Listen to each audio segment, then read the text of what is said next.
This is the House of Hockey podcast, where we talk about the game and the lifestyle. We've got opinions as hockey fans, friends, and from the female perspective. Welcome to our house. Welcome to the House of Hockey podcast. This is episode 184. I'm one of your hosts, Ray. Breezy is on the long-term injured reserve, probably through the remainder of the playoffs. Hopefully we can get her to come on for the end of the season. In the meantime, to fill her seat is our friend, returning guest, returning co-host, Andy Zilch. Thanks for being here, Andy. Hey, thanks a lot for having me. In times of playoffs, we have to keep these injuries undisclosed. Yes. Under wraps. We don't want the opposition knowing what's going on under our house, so keep it to ourselves. Yeah, we cannot disclose what's happening in case, she returns and, we don't want anybody taking any shots against her, even though all of her teams are now eliminated from the playoffs. So, wow. Kings, Leafs, Preds. Yikes. She's kind of a Rangers fan, so I guess that's the only thing. She's like a borderline Rangers fan. So you can't have that many teams. There's a rule against that.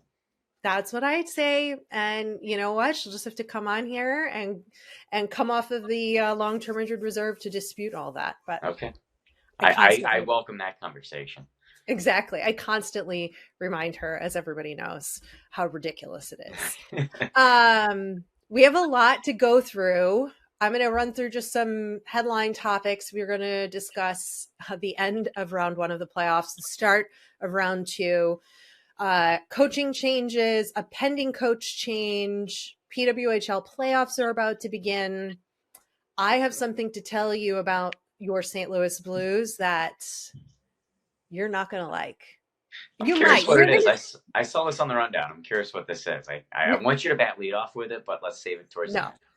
I mean, you're going to spin it into something positive because that's what you do, and you're going to try to throw it back at me, but I'm going to wear this one with some pride.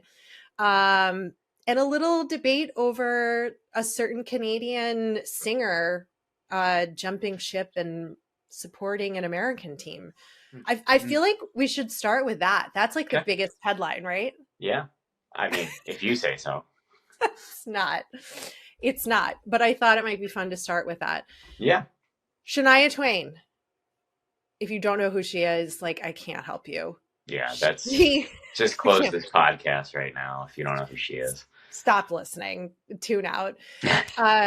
She was at the Vegas Golden Knights game for round one, game 6, where she rang the horn or the siren or whatever, the hurricane thing or whatever they have there to get the fans going. And I was like, wait a minute. She's like a Canadian queen legend. Isn't she supposed to be a Leafs fan? She grew up right outside of Detroit, so she really should technically be a Red Wings fan. But I don't think this is acceptable. I don't think she should be supporting the Vegas Golden Knights. And I mean, if she lives there, does she live there? Well, she has a residency there. I mean, if they're like, hey, we'll pay you $5,000 to come ring the horn and wave a towel, I'd be like, all right. They pay them? I don't think they pay them. Probably. No way. Do you think they're just like, hey, you want to do it? Okay. They probably pay her. Really? Yeah. Appearances like that, I guarantee you are paid. Like in Carolina, they're paying the person to ring their horn, their same thing? Are they a celebrity? If they are, yeah. Sometimes Probably. They have celebrities. I mean, if they're there at the game and they catch them, maybe, but someone like Shania Twain, they're probably like, hey, we got you front row seats, you got to ring the horn or whatever, enjoy the night. Thanks, okay. Here's a Golden Knights jersey too with your name on the back of it. Yeah. I don't know. I don't know if this is okay because I'm pretty sure she's pictured wearing a Leafs jersey and has performed, and maybe even Canadians. She's kind of all over the map. And if I was a Canadian, I would not be very happy with her decision to don a Vegas Golden Knights jersey and choose to do that. I guess it depends. The fact that she's all over Canada wearing different jerseys, that I'd be like, whatever. But if it's somebody like for example, me as a St. Louisan, if Nelly wore like a Blackhawks jersey, I'd be like, what are you doing? Right. This is what But I'm like, saying. but I don't know. Does she really have a true affinity to one team though? She's just Canadian. Yeah, but like Canadians like can't be fans of American teams. Like it feels so against the rules. Yeah, I'm okay with it. I'm not okay with it. I'm not okay with it. Like, no, she shouldn't have been doing that. She should have said no. She should have said no. Well, all right. If there's pictures of her with the Canadians in a Leafs jersey, then throw it all out the window because she's just the fan of the game. Then Well, now I'm gonna look it up. Hockey. Shania Twain hockey. Let's see what comes up. Canadians. Leafs. Panthers. Oilers. Okay, Ducks. Okay, fine. Canucks. Okay, fine. I take it back. I'm wrong. She's just a hockey fan. Oh, Devils. She's wearing a Devils. Sens. Let me just make sure I get them all out. So I was going to say your point has been made. Yeah. Well. All right. Or fine. my point has been made for that matter. Well, yeah, but also like pick a team. Girl, pick a team. Who's your team? Have some allegiance. Don't be like Breezy and have 20 teams that you're supporting. Like pick a team, please. We need that direction from you to know where you stand. Send her the email. Send her the email. Dear Miss Twain, please figure your shit out and pick a hockey team. XO Ray House of Hockey podcast. We can move on to the round one of the playoffs. What are your burning thoughts as round one comes to a close? What's going to happen in Toronto? You know, yeah. I think that's everybody's. I don't even know. You know, I don't know what they do. Do they pull a big move off and get some of that leadership group broken up? Do they make a change at the coaching level? Again? In the GM level? Again? No, I don't think GM's got to stay. Like, he hasn't made his, like, he, you know, hockey, as I roll my eyes. There's certain things like, so yeah, I'm listening to everything that's going on in the NHL during the offseason, and there's a lot of teams that are looking for coaches. There's a few teams that are looking for general managers. The Blues are looking for a coach. So that coach is going to be Doug Armstrong's guy. Okay? Mm-hmm. Quote, guy. I hired him. Columbus is looking for a GM right now. Is that GM going to hire his guy, or is he going to stay with Pascal Vincent? Same thing with Toronto. A new GM came in, and he stuck with Sheldon Keefe, who wasn't his guy. Mm-hmm. So the new GM's got to have a little bit more runway, I feel, in Toronto. But he's got to start executing. You know, like that's there's gonna be some heads on the chopping block, unfortunately, in Toronto. It's going to be very interesting to see what happens. I would assume you have to move players. Yeah, you have to move players at this point. Like, I think shake up everything personally. What? I think shake up everything, like all of it. Start all the way over. Well, who can they start over with, though? Well, I mean, they can't with Matthew. Reassess who you want as your leaders. Reassess how the message has been. Like, I don't know. Like, I'm really distant from Toronto. I don't pay a whole much attention to that organization, but something's got to be. You got to have some branches getting shaken down. But do you give any sort of leeway to the injuries that some of those core four were dealing with? I don't know. It's just such a. But like, so are you accepting a first round exit? Are you accepting that as your norm? Like, no, like that's not the norm that the Toronto Maple Leafs enter the season with, no matter what happens. Right. The norm has been, or the standard, I should say, the expectations have been win the Stanley Cup for 5 years now? Yeah. And they haven't came close. So you have to create a new standard in that locker room. Injuries or no injuries, there's got to be something that's set. This is what we're expecting. And if you don't meet that, you're gone. Okay. And that you mean like play from like their third line, their second line? Like, what do you mean? Like, what are those expectations? I mean, right now, I think in Toronto, your expectations are advancing to the final and getting a Stanley Cup. And anything short of that is a failure. Okay. You know, like I don't like you look at all these wonderful numbers that Toronto sails through the regular season. Mm-hmm. I don't care. Like, so what that Austin Matthews lit up the score sheet this year? Right. He failed in the playoffs. His team failed in the playoffs. Like, that's what everybody's going to remember. His legacy right now is that. Cannot do it. Cannot get his team forward. But the naysayer is going to say, yeah, but he was injured and he was out a couple games. I mean, yeah, that sucks. So, that's a part of life. But every team can say that. Everybody's got something like that.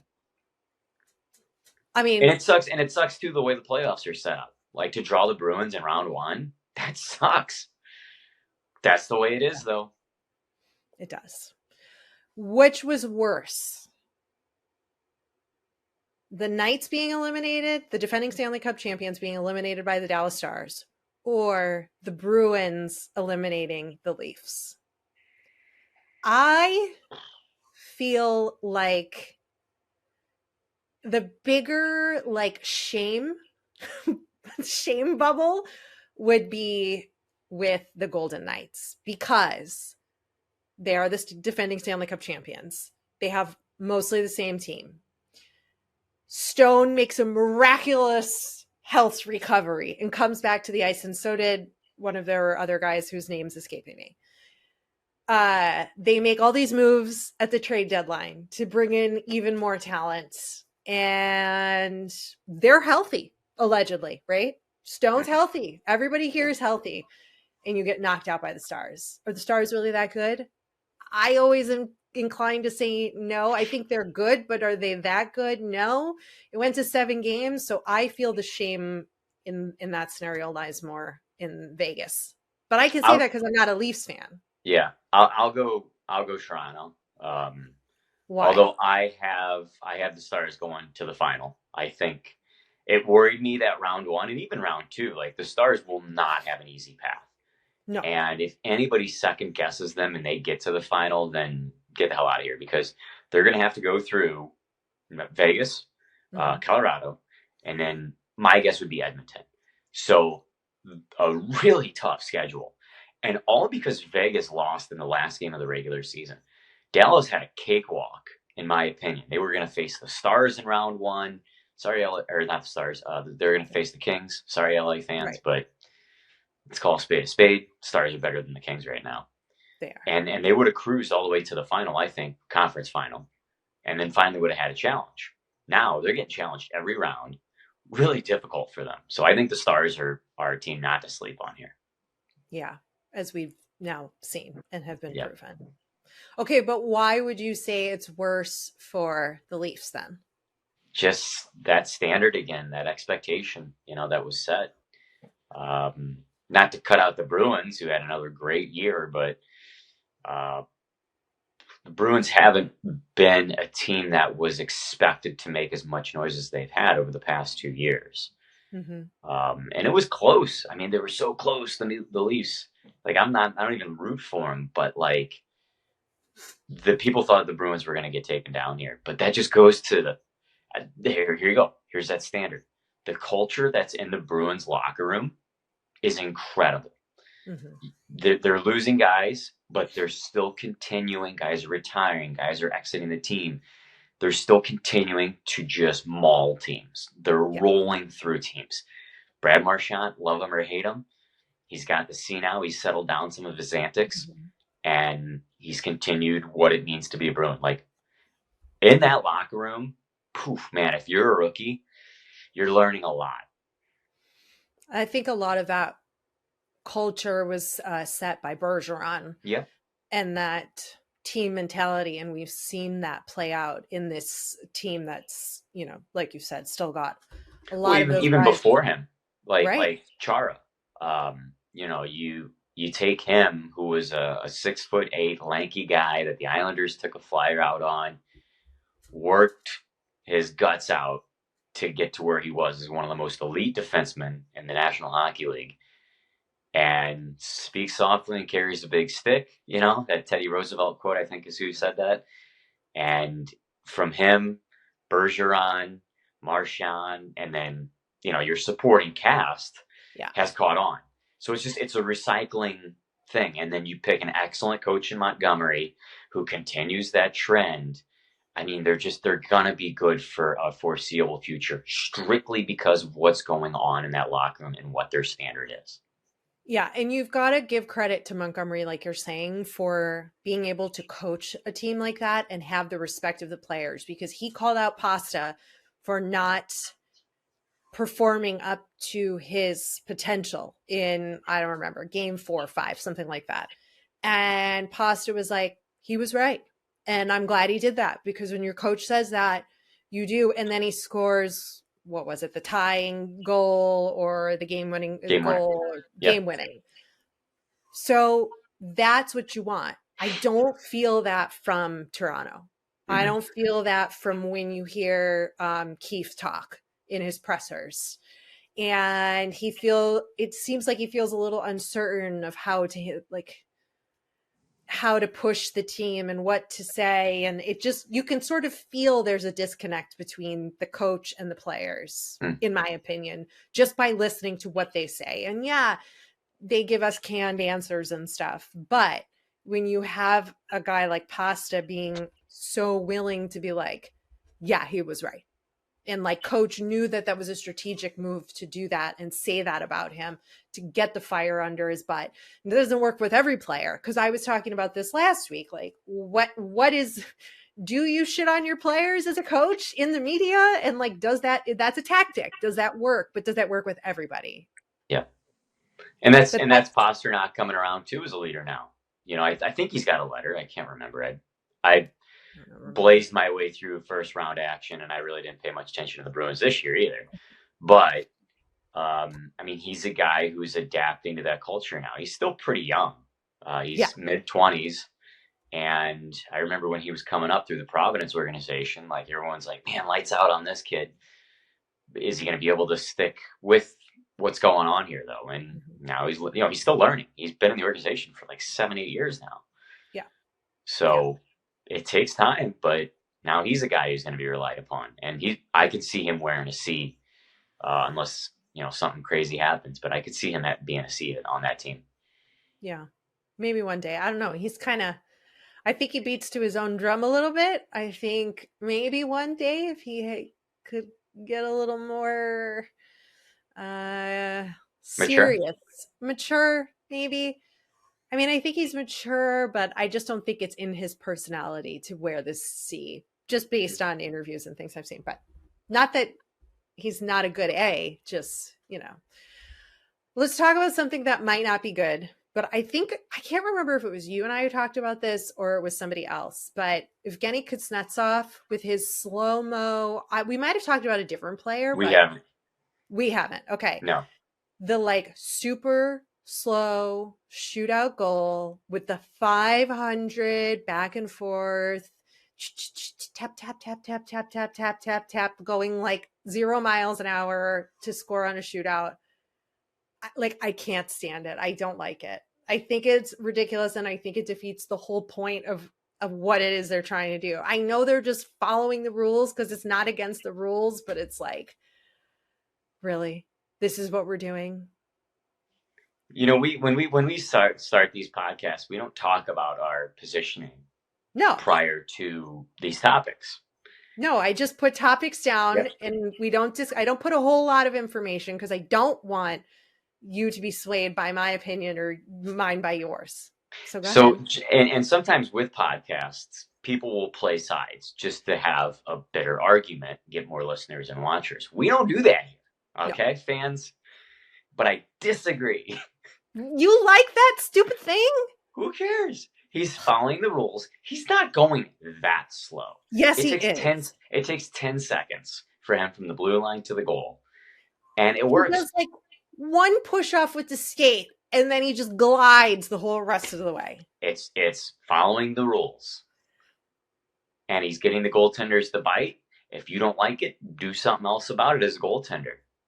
I don't know what else you can do, because the thing that sucks is Every time a goaltender goes for the poke check, he exposes a low blocker side. Every time. Great move. I like it. Keep doing it.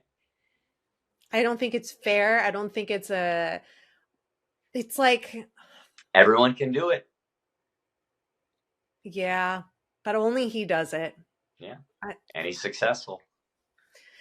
I think that's the difference. I think if he failed at it, it would be like, you're a fucking idiot. What a fool. I can't believe you're trying this move. But because it works, he gets away with it. Well, if he failed at it, you do something different. Well, yeah. So, I mean, Yeah. I mean, that's like the one move, like right when the shootout started, it was the Forsberg move where you go one hand over here and then you reach it back around one-handed with your backhand and tap it in. Who the heck did that? It was a Tampa player, I think.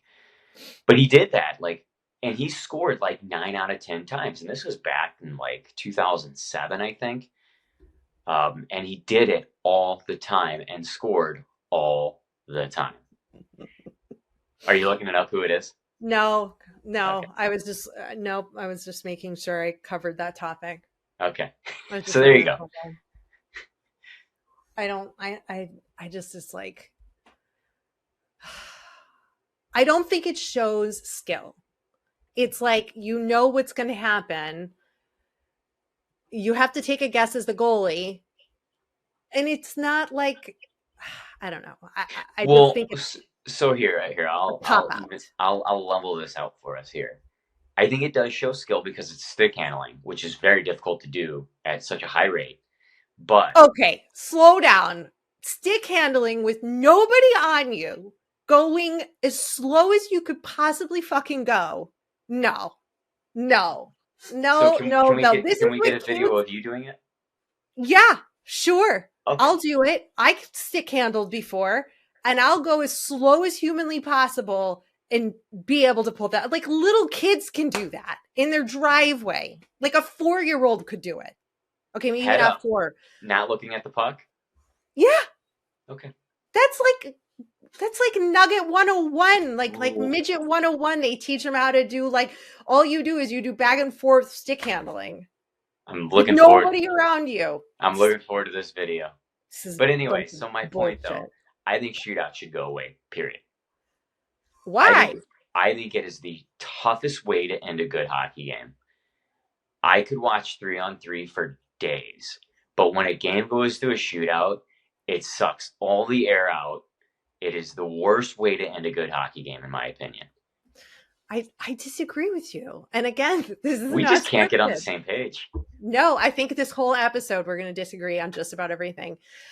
Listen, I think that showcases true stick handling, like that, and true skill from a player on their own in the shootout.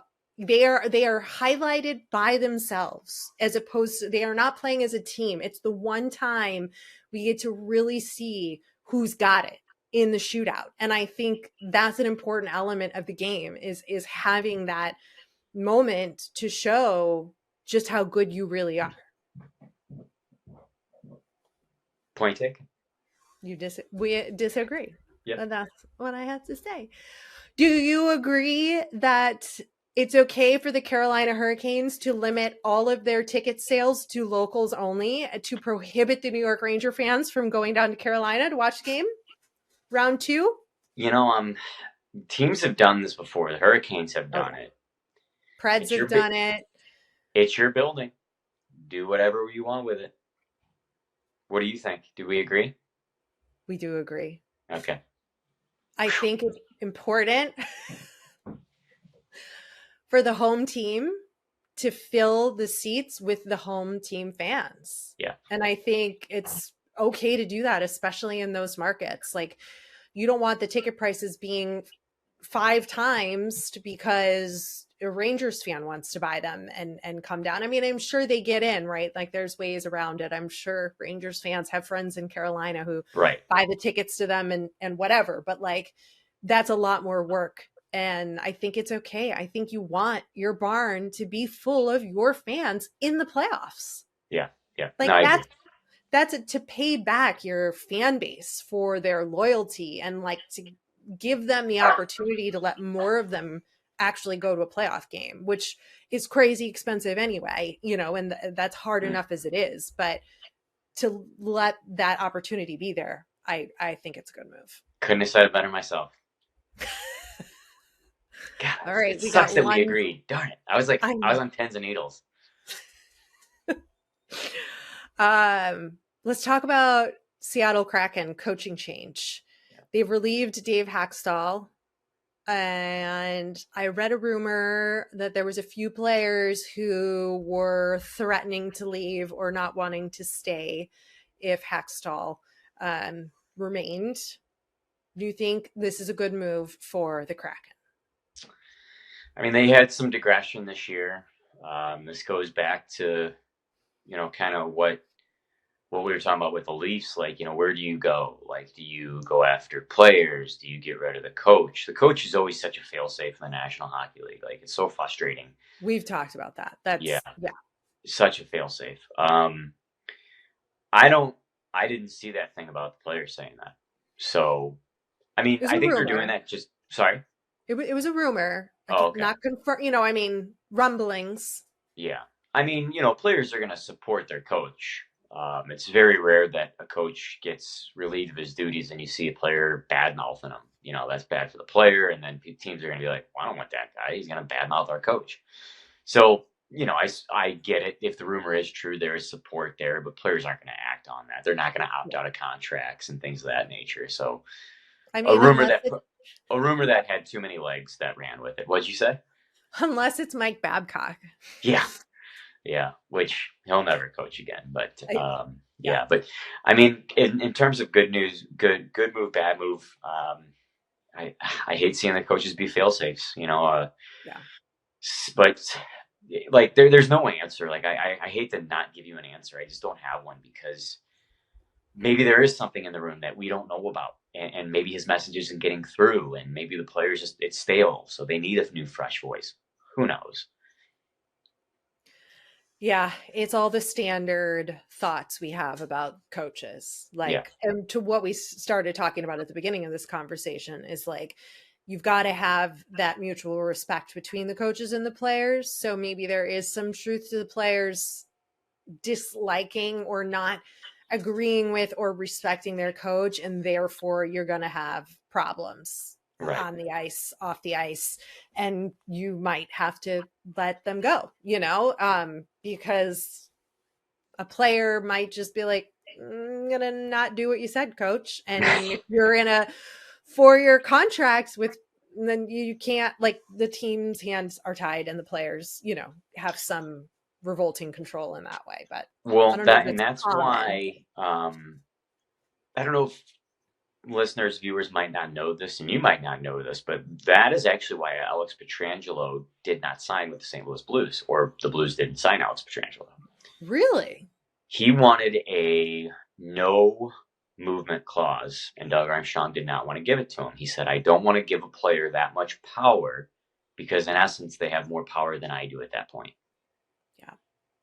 So, there you go. Well, that's one option, one way to run a team. Yeah. Looks like the players in Seattle have a little more control than the management based on what we're seeing. Carolina Hurricanes. Rod the Bod Brind'Amour is under contract negotiations in the middle of a run for the Stanley Cup. First of all, how is this even legal that they are talking to him about this right now? They haven't come to agreement yet. Rod is confident that they're going to find terms. But there's reports that an offer has been pulled off the table now. I can't imagine being ownership, management, and being like, let's fuck with the coach right now while we're in the middle of the playoffs and put this on his plate and talk to him about a contract for next year, when the only thing on this coach's mind should be one game at a time to make their way into the Stanley Cup Finals and bring a Stanley Cup back to Carolina. That's shocking to me. Yeah, that's interesting. And in terms of, you saying the contract's been pulled off the table, who knows who did it? Because Rod Right. could have said, "Get it away." Like I'm actually that way too. If there's something that's down the road and I'm focused on, this week, sorry, but I don't care about that right now. Yeah. And I know Rod Brind'Amour is like that. I am focused on the now, and especially with the team trying to win a Stanley Cup. Yeah. So who knows who pulled that off the table? Whatever. He might even said, "Go kick rocks. Let's talk about it during the off season." And in addition to that too, maybe he's like, if I win a Stanley Cup, I'm not doing anything because that price is going up a little bit higher. Yes, it is. Mm-hmm. So who Yeah. knows? But But it's like, yeah, and why? for that to come to the news, it is puzzling. And like, why would you even be doing this right now? Like, right? Right. Because the team wants the cheaper price. They want to lock in a cheaper price in case they win. But like, who gives a fuck if you've got an incredible coach who wins you the Stanley Cup? You pay him the money, and like, you've got a cup, and like, what is it? What are we doing here? Like, this is like not where you save money. Like, that's doesn't make any sense to me. But okay, They were trying to get him, I guess. Who knows? I don't know. Any other final thoughts or predictions or things you're watching in the second round?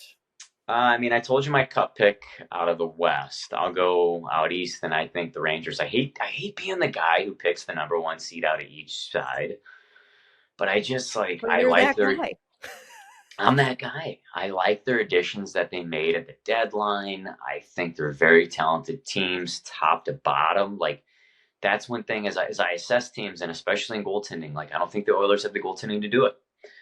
I think their defense is a B plus. Their offense is an A plus in my mind. Maybe there's a few holes in the last line, whatever. But love the Oilers. I don't think Skinner's going to be that guy. Stars top to bottom, love them. Rangers top to bottom, love them. So I don't think the Bruins have the offensive attack to keep it going.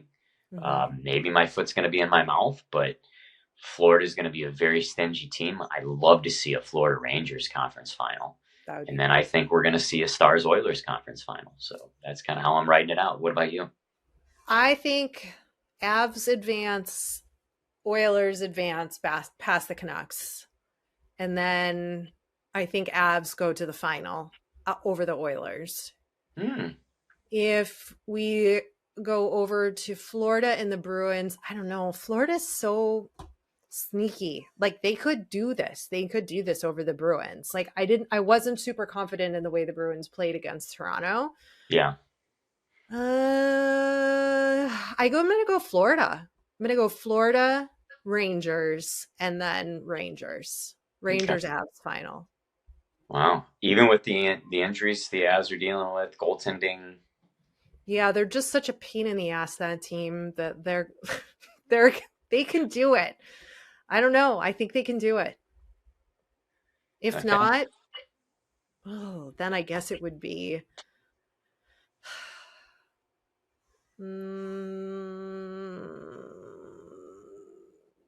God, I hate the Stars and I hate the Oilers. I can't even like put the. Why do you hate the Stars?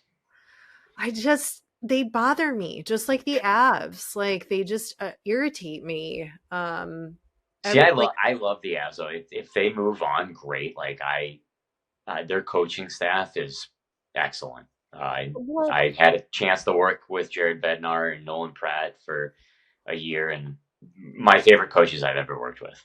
Yeah, so you've got to be on the record saying something positive about the Avs. I've never worked with these people, and I'm just a fan, so I can say whatever I want at this point. But I think so much of the fan base of the Avs has always been like, and of course, like the year they won, it was like, we're the best, and we're the best, and we're the best, and we're the best. And I feel like Stars fans are like, no one takes this serious. No one takes this serious. No one takes this serious. And it's like, yeah, we don't. And yeah, great. You're the best. You did it once. Great. Okay. Like, stop talking. I don't know. I think it's just that like incessant voice that irritates me. So it's nothing Hmm. personal against coaches or players. Well, I knew that. Anyway, we'll see what happens. I'll be wrong anyway, so we'll see see how it plays out. Over in the PWHL, the quest for the Walter Cup is going to be underway here in a few days. We've got New York was eliminated and Ottawa have been eliminated. It'll be Minnesota, Montreal, Boston, and Toronto. Hopefully I said all that right. I might have fucked it up. But either way, go look and see for yourself. Switching into the other gears and cities messes with my brain because they don't have team names. And so I get a little confused sometimes.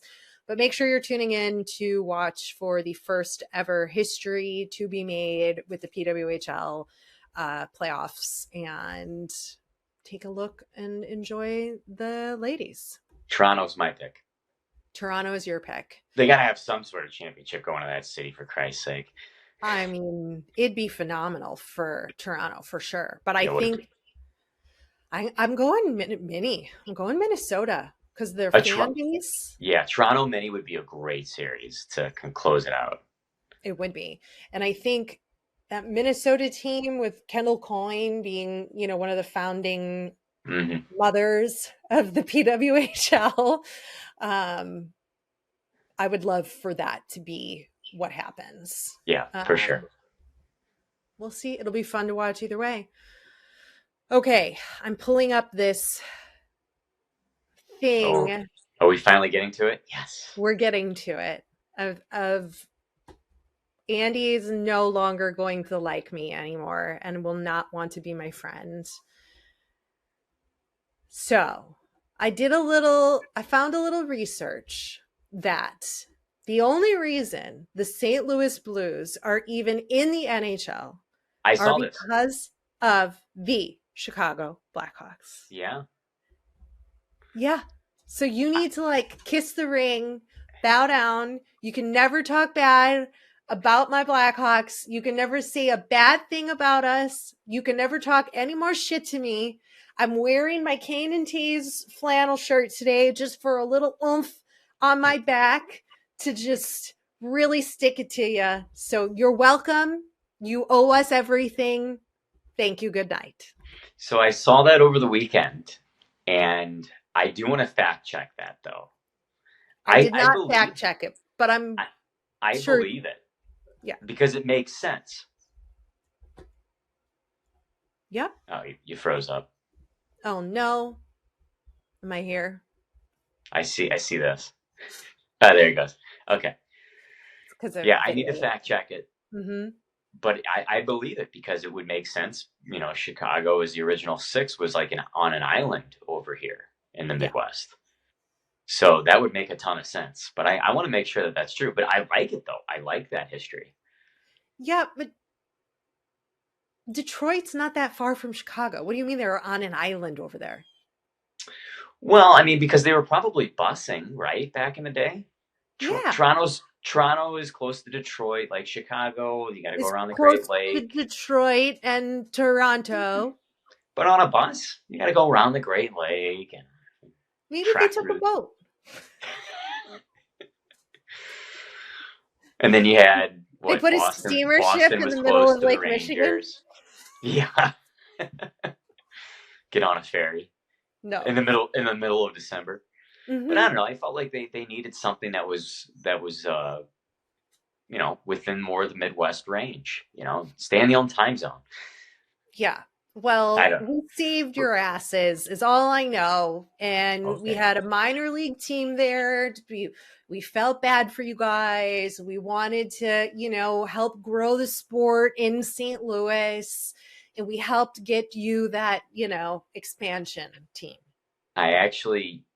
So in that video, we each saw the same video. The Blues were not the first NHL team. It was actually the St. Louis Eagles that were not a minor league team. So that video has incorrect information in it. Yeah, but it's about the arena because they bought the arena. Yeah. So the Okay. St. Louis Eagles did play in there in like the 1930s But ish. they were a minor league team, right? No, they were NHL. Okay. Yeah. Ugly Basically, the sweaters. bottom line is you should just be really grateful for me, Andy. I mean, I am. I mean, me, like I'm a Wirtz, like I own the Blackhawks. Yeah. I'm Yeah. taking full ownership here that like I will never let a St. Louis Blues fan ever say anything to me ever again about the Chicago Blackhawks. I will shut down any argument with this. I will get a fact, I will memorize it, and I will have a prepared sentence for the future so that I don't ever have to hear it again. Because let Before me this tell airs, I will now make sure that this is all true. okay, good. Soon as this video chat is over, I'm fact checking it. He's going to go fact check it like a good play by play Yes. broadcaster that he is. Okay. Tell everybody about your recent work experiences that you have been doing because you've been very, very busy. So Yes. I'm very lucky to have you here today, even though you owe me everything. But yeah. Back to that again, huh? Yeah. No, so getting a really good dose of the roller hockey world. So I played roller hockey in high school and college and got to know a good majority of that community. And hockey is a very small, tight knit group.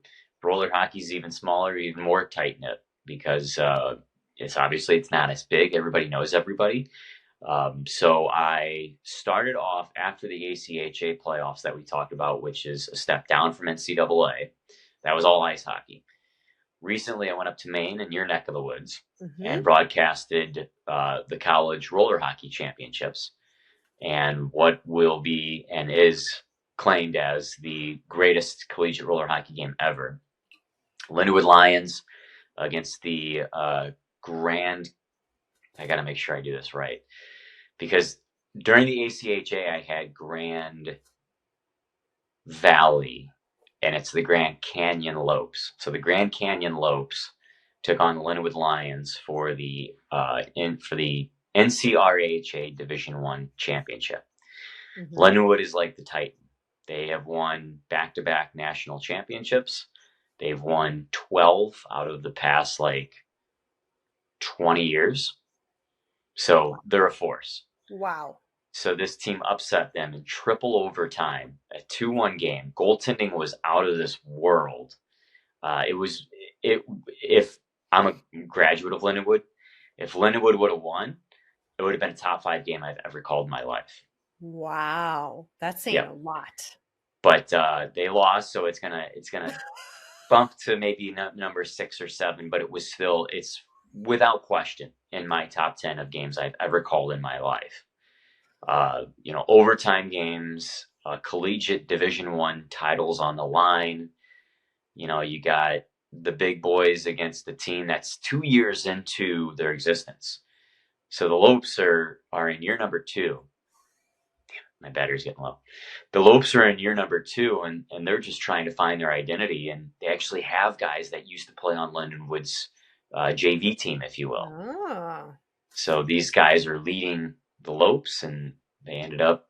And you had a goal from a guy who was never going to be favored to score the game-winning goal. It was one of those goals. Wow. But it was a guy who helped them get through the semifinals. So it was phenomenal. Triple overtime. I'm glad there's another little dent in your shoulder there with your team losing. Okay. Just to keep you humble, Andy. I tell you what, though, it was challenging because no one expected Lindenwood to lose, and nor did I. And as we're going through the overtimes, I'm thinking, all right, it's going to be a fun goal call, as a broadcaster. And then the other team scored, and I was like, I'm going to switch, so because I'm a neutral broadcaster at the end of the day. So I had to really reach down for that championship goal.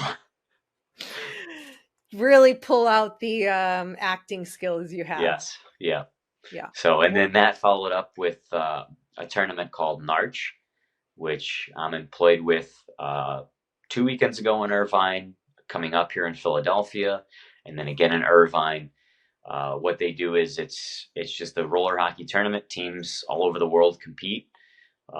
It's been very large for a long time. I mean, gosh, I worked it back in 2006 or so, and there was teams from China that would come over. There's teams from Mexico that were playing 2 weekends ago. So it's really cool. It's a lot of work. It's not broadcasting. I'm a tournament director, and you got to make sure that you're crossing your T's and dotting your I's. You're very good at that, though. Thanks. Yeah. It's in your nature as a broadcaster because you have to do that. Well, you have to do that. Like, you have to make sure you know.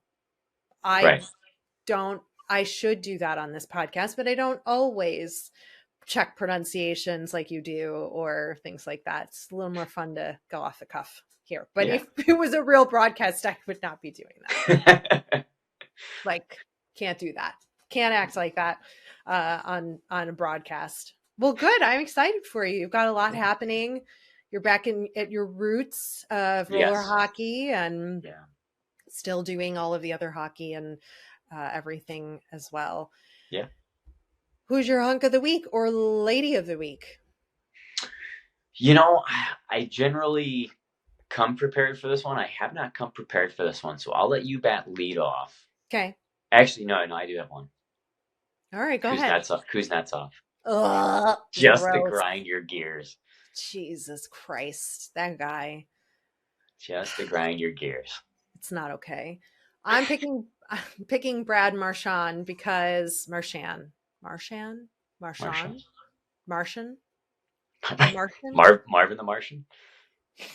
I'm picking him because in the Game 7 post-game interview with TSN, he answered a question of like, how'd you guys do it and get through and pull out this win? And he said, just belief. I like that. Leaf, like the Leafs. Oh. Just belief. Okay. It was like really good. It was. I was actually thinking that's creative that he believes in himself, but hey, there you go, even better. Nice little double entendre. Yeah, it was like, oh, it's good. That's good. It stings, but it's like just what you want in hockey. So yeah, I get that. Well, thank you, Andy, for being here. Thank you. No, always a pleasure to jump on this and talk some puck. Sounds good. Okay, round 2. It's off to a start. Thanks for coming over to our House of Hockey podcast and hanging out with us. We'll be back next week with a brand new episode. And in the meantime, you can follow us on social media. Just look for House of Hockey podcast. We'll be back next week.